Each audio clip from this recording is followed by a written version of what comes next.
Hey guys, welcome back to my YouTube channel. आज की इस वीडियो में हम फिजिक्स के यूनिट 3 विद्युत और चुंबकत्व के बारे में पढ़ेंगे। तो चलिए स्टार्ट करते हैं। फर्स्ट टॉपिक है इसमें विद्युत आवेश। पहला जो टॉपिक है वो है विद्युत आवेश। तो विद्युत आवेश क्या होता है? किसी पदार्थ का बल गुण जिसके कारण उसमें विद्युत तथा चुंबकीय प्रभाव उत्पन्न होता है विद्युत आवेश कहलाता है। इसे Q से प्रदर्शित करते हैं। जब किसी पदार्थ का वह गुण होता है विद्युत आवेश जो जिसके कारण क्या होता है, पदार्थ में विद्युत का प्रभाव और चुंबकीय प्रभाव उत्पन्न होता है। Q से प्रदर्शित करते हैं। Q बराबर NE। यहाँ पर N जो है वो पदार्थ में इलेक्ट्रॉनों की संख्या है। E जो है, E का मान होता है 1.6 इंटू 10⁻⁻19 होता है। कूलाम इलेक्ट्रॉन पर आवेश, एक इलेक्ट्रॉन पर इतना आवेश होता है। अगला है हमारा टॉपिक कूलाम का नियम। कूलाम का नियम क्या होता है? कूलाम का नियम, कूलाम ने दो बिंदु आवेशों के बीच लगने वाले बल की माप की और यह पाया कि यह बल दोनों आवेशों के परिमाणों के गुणनफल के अनुक्रमानुपाती तथा उनके बीच की दूरी के वर्ग के व्युत्क्रमानुपाती है तथा यह दोनों आवेशों को मिलाने वाली रेखा के अनुदिश कार्य करता है। कूलाम ने क्या बताया कि अगर यहाँ पर दो पिंड है, इसका आवेश है Q1, इसका है Q2, इन दोनों के बीच की दूरी है R, बीच की दूरी है R। इन दोनों के बीच जो बल लग रहा है, F लग रहा है, वो क्या है? F जो है दोनों आवेशों के गुणनफल के अनुक्रमानुपाती है, यानी Q1 Q2 के गुणनफल के अनुक्रमानुपाती है और दोनों के बीच की दूरी के वर्ग के व्युत्क्रमानुपाती है, वर्ग के व्युत्क्रमानुपाती है।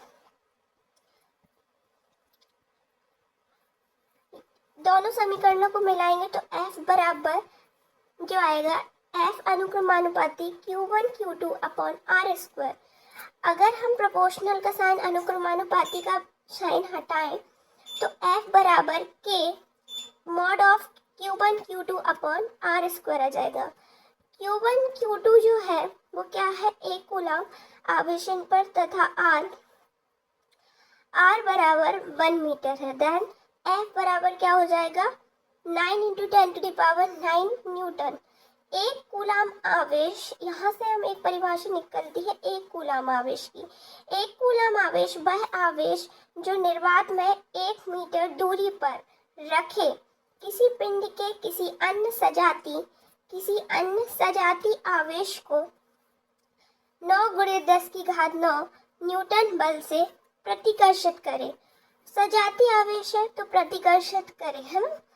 अब हम पढ़ेंगे आवेश के प्रकार। तो कौन कौन से आवेश होते हैं? आवेश के कितने प्रकार होते हैं? 2, धन आवेश और ऋण आवेश।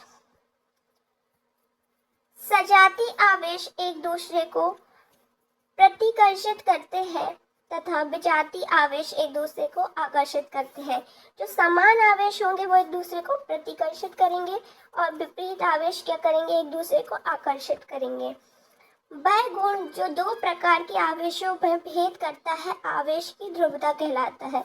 दोनों प्रकार के आवेश में जो विभेद करेगा उसको क्या कहेंगे? आवेश की ध्रुवता।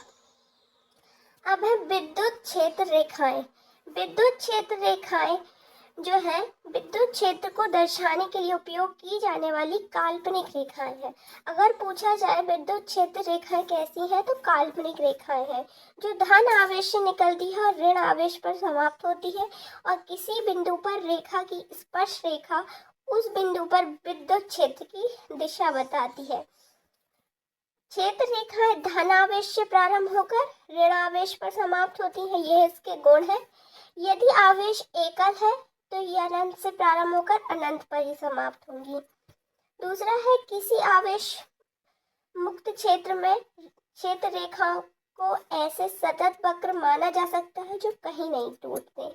सतत वक्र के रूप में मानते हैं ना, क्योंकि काल्पनिक है ये, वास्तविकता से इनका कोई नाता नहीं है। दो क्षेत्र रेखाएं एक दूसरे को कदापि नहीं काटती। यदि वे ऐसा करें तो प्रतिच्छेदन बिंदु पर क्षेत्र की केवल एक दिशा नहीं होगी, जो निरर्थक है। जो दो क्षेत्र रेखाएं हैं वो एक दूसरे को कभी नहीं काटती हैं।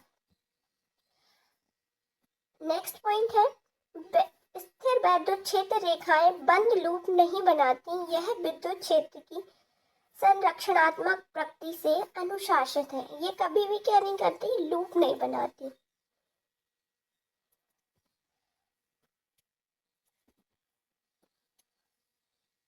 अगला टॉपिक है विद्युत द्विध्रुव। विद्युत द्विध्रुव दो बराबर लेकिन विपरीत आवेशों का एक निकाय होता है। ये आवेश एक दूसरे से अल्प दूरी पर स्थित होते हैं। विद्युत द्विध्रुव पर आवेश होते हैं लेकिन कुल आवेश का मान शून्य होता है, परंतु इसका यह अर्थ नहीं है कि द्विध्रुव का विद्युत क्षेत्र शून्य होगा। यानी कि विद्युत द्विध्रुव क्या है, एक आवेश Q1 है, एक Q2 है, एक धनात्मक होगा तो दूसरा ऋणात्मक होगा। ये क्या कहलाएंगे, विद्युत द्विध्रुव कहलाएंगे।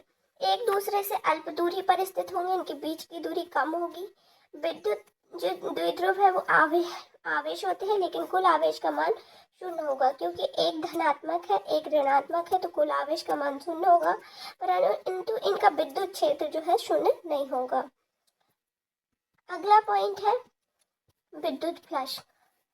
विद्युत क्षेत्र में स्थित किसी तल से अभिलंबित गुजरने वाली विद्युत बल रेखाओं की कुल संख्या को विद्युत अभिभा या विद्युत फ्लक्स कहते हैं। इसे फाई से प्रदर्शित करते हैं। जैसे हमारे पास ये एक विद्युत क्षेत्र है, ये विद्युत क्षेत्र है और इसमें जो है बहुत सारी विद्युत क्षेत्र रेखाएं गमन कर रही हैं।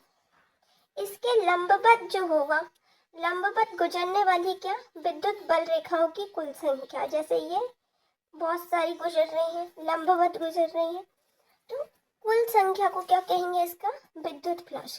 क्या कहेंगे इसका, विद्युत फ्लक्स। यह एक अदिश राशि है। SI मात्रक न्यूटन मीटर स्क्वायर प्रति coulomb. Pi equal to psi upon epsilon, ये इसका सूत्र होता है। नोट, यदि विद्युत बल रेखाएं क्षेत्रफल पर लंबवत गिरती है तो फ्लक्स का मान अधिकतम होगा। लंबवत होंगी तो 90 डिग्री का कोण बनाएंगे और क्षेत्रफल का मान अधिकतम होगा, क्योंकि cos 90 का मान होता है 1।